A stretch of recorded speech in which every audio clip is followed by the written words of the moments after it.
Sizlar ham uy sharoitida soqolinglarni ovotganda akantovkalarni bak qismini qiyshuv qilib qo'yasizlarmi? Unda bu video aynan siz uchun. Bu narsa sizga to'g'ridan qaraganda bilinmasligi mumkin, lekin umumiy holatda sochingizni buzib turadigan omillardan bittasi.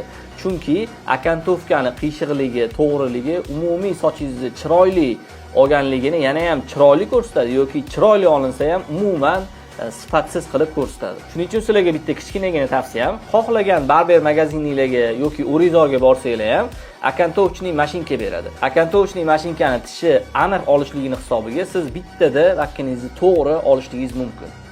Lezvada bo'lsa, ya'ni uy sharoitidagi britvada bo'lsa, uni olish tishlari 2 ta, 3 ta bo'lganligini hisobiga siz adashib ketib qolasiz.